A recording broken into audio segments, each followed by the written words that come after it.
സിനിമയിലൂടെ സംസാരിക്കുന്ന പൊളിറ്റിക്സിന് അതിൻ്റെതായിട്ടുള്ള ഒരു ഇമ്പോർട്ടൻസ് ഉണ്ട്. അത് ബ്ലണ്ടർ സംസാരിച്ചാൽ അതിനനുസരിച്ചുള്ള ഒരു അറ്റൻഷനെ കിട്ടാൻ പാടുള്ളൂ, അങ്ങനെ കൂടുതലും കിട്ടുന്നുള്ളൂ.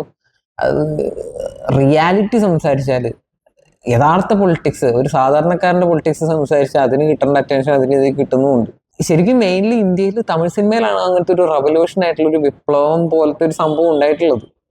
വെട്രിമാറിന്റെ സിനിമകളിലാണെങ്കിലും മാരി സെൽവരാജിന്റെ സിനിമകളാണെങ്കിലും പാരജിത്തിന്റെ ഡയറക്ടോറിയൽ പ്രൊട്ടക്ഷൻ എല്ലാം ആണെങ്കിലും വിജയ് സേതു വരെ ആ സ്പേസിൽ വന്നിട്ടുണ്ട്. ആൾ അഭിനയിച്ച് കടസി ദിവസമായി കൺസിഡർ ചെയ്താലും ആൾ പ്രൊഡ്യൂസ് ചെയ്ത നറുക്ക് തുടർച്ചി മാലി എന്ന സിനിമ കൺസിഡർ ചെയ്തു. അപ്പൊ നമ്മൾ സംസാരിക്കാൻ പോണത്, എനിക്ക് പൊളിറ്റിക്സ് സിനിമ എന്നൊരു ഒരു സംഭവം, ഒരു ഡിസ്കഷൻ വന്നാൽ, അല്ലെങ്കിൽ ഇച്ചിരി മുന്നേ എനിക്ക് അങ്ങനെ പറയണമെന്ന് തോന്നിയപ്പോൾ അങ്ങനെ ചെയ്യുന്ന വീഡിയോ ആയിട്ട് കൺസിഡർ ചെയ്താലും നറുക്ക് തുടർച്ചി മാലി ഈ സിനിമയാണ് എനിക്കിപ്പോൾ പറയാനുള്ളത്.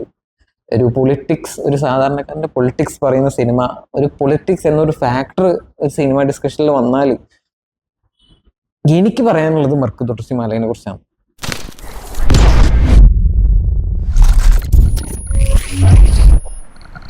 നറുക്ക് തുടർച്ചി മാല എനിക്ക് തോന്നുന്നു പോസിബിളി അധികം റീച്ച് ആവാത്തൊരു സിനിമയാണ് എന്നാണ് ഞാൻ കരുതുന്നത്.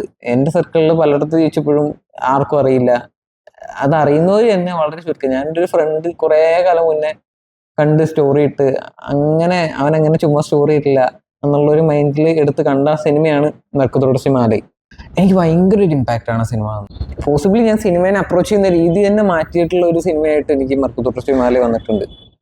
ഞാൻ സിനിമാറ്റോഗ്രാഫിനെ പറ്റിയിട്ട് അത്ര അധികാരമായിട്ട് സംസാരിക്കാനുള്ള ഒരു സ്പേസിലുള്ള ആളല്ല. കാരണം ഞാൻ അതൊന്നും പഠിച്ചിട്ടില്ല, എനിക്ക് ടെക്നിക്കലായിട്ട് അതിനെ പറ്റിയൊന്നും അറിയില്ല. ഏത് സ്പേസ് ആണെങ്കിലും ഞാനൊരു സാധാരണക്കാരൻ്റെ പെർസ്പെക്റ്റീവിൽ നിന്ന് കാണുമ്പം അതെനിക്ക് അങ്ങനെ ഫീൽ ആവുന്നോ, എങ്ങനെ എനിക്കത് ഇമ്പാക്റ്റ് ഉണ്ടാക്കുന്നു, അതിനനുസരിച്ചിട്ടാണ് ഞാൻ ഓരോ റെസ്പോൺസ് കൊടുക്കുന്നത്. എൻ്റെ റിവ്യൂസ് എങ്ങനെയാണ്, ഞാൻ റിവ്യൂവർ അല്ല, എൻ്റെ ഒപ്പീനിയൻസ് എങ്ങനെയാണ്. അപ്പം ഞാനൊരു സിനിമേനെ അപ്രോച്ച് ചെയ്യുന്ന രീതി ടോട്ടലി ഡിഫറെൻ്റ് ആണ്. എനിക്കൊരു സിനിമ ഇഷ്ടപ്പെടുന്ന രീതി, ഇഷ്ടപ്പെടുന്ന കാരണങ്ങളൊക്കെ ടോട്ടലി ഡിഫറെൻ്റ് ആണ്. പക്ഷേ എൻ്റെ ആ ഒരു അപ്രോച്ചിനെ കംപ്ലീറ്റ്ലി മാറ്റിയ ഒരു സിനിമയായിരുന്നു നറുക്ക് തുടർച്ചി മാല. അതിൽ ടോപ്പ് ഭയങ്കര ലീഡിങ് ആയിട്ടുള്ള ആക്ടേഴ്സ് ആരുമില്ല. വിജയ് സേതുപതി പ്രസൻസ് എന്നൊരു സംഭവമാണ്. കൂട്ടുകാരൻ അങ്ങനെ ഒരു സ്റ്റോറി ഇട്ട് കാണുന്നതിലുപരി ആ സിനിമ കാണാൻ എന്നെ പ്രേരിപ്പിച്ച വേറൊരു ഘടകം, അതായത് വിജയ് സേതുപതി എന്തിനീ പടം പ്രൊഡ്യൂസ് ചെയ്യണം, വിജയ് സേതുപതി എന്തിനീ പടം പ്രൊഡ്യൂസ് ചെയ്യണം. ഞാൻ ആ പടം കണ്ടു കഴിഞ്ഞിട്ട് എനിക്ക് വിജയ് സേതുപതിൻ്റെ അടുത്ത് ഒരു റെസ്പെക്റ്റ് ആണ് ഉണ്ടായിട്ടുള്ളത്. അതായത് ഇങ്ങനെ ഒരു പടം പ്രൊഡ്യൂസ് ചെയ്യാനുള്ള ഒരു മൈൻഡ് കാണിച്ച ഒരു വ്യക്തി എന്ന നിലയ്ക്ക്, ആളൊരു പരിപാടിയുള്ള ആക്ടറാണ്, അത് വേറെ കാര്യം. ആളുടെ പീക്കൊക്കെ ഒരു ടൈം നമ്മൾ കണ്ടാണ്. കിട്ടണം ഇങ്ങനത്തെ പടം പ്രൊഡ്യൂസ് ചെയ്യാൻ മനസ്സ് കാണിച്ച, അതായത് ഇങ്ങനത്തെ തിരിച്ച് അധികം ഒന്നും കിട്ടില്ല എന്ന് ഉറപ്പുണ്ടായിട്ടും അതിലേക്ക് ഇൻവെസ്റ്റ്മെന്റ് പോകാൻ മനസ്സ് കാണിച്ച വിജയ് സേതുപതി എന്നുള്ള ഒരു ആക്ടറിൽ നിന്നും ഒരുപാട് നല്ല സിനിമകൾ ഉണ്ടാവണമെന്ന് എനിക്ക് പേഴ്സണലി ആഗ്രഹമുണ്ട്. അത് എങ്ങനെയൊക്കെയാണ് ആ സാധനം, പുള്ളിയുടെ ഫെമിലിയാരിറ്റി, പുള്ളിയുടെ റീച്ച് ഉണ്ടെങ്കിലോ ഇല്ലെങ്കിലോ വാട്ട് എവർ ഇറ്റ് ഈസ്, പുള്ളി അത് എങ്ങനെ യൂട്ടിലൈസ് ചെയ്യുന്നുള്ള ഒരു സംഭവമാണ് എനിക്കതിൽ പേഴ്സണലി വിജയ് സേതുപതിനോട് ഇച്ചിരി ആസ് ആൻ ആക്ടർ എന്നുള്ളതിലുപരി ഒരു പ്രൊഡ്യൂസർ എന്ന നിലയ്ക്ക് പുള്ളിക്കാരനെ ഇഷ്ടപ്പെടാനുണ്ടായ മെയിൻ സാഹചര്യങ്ങളിൽ ഒരെണ്ണം. അപ്പം നറുക്ക് തുടർച്ചി മാല ടോട്ടലി എൻ്റെ സിനിമ കാണുന്നതിലേക്കുള്ള ടോട്ടലി ഒരു അപ്രോച്ച് മാറ്റിയൊരു സിനിമയാണ്. ഉറപ്പായിട്ടും പോസിബിളി നിങ്ങൾ ആരും അത് കണ്ടാൻ ചാൻസ് ഇല്ല. നിങ്ങളത് കണ്ട നന്നായിരിക്കും.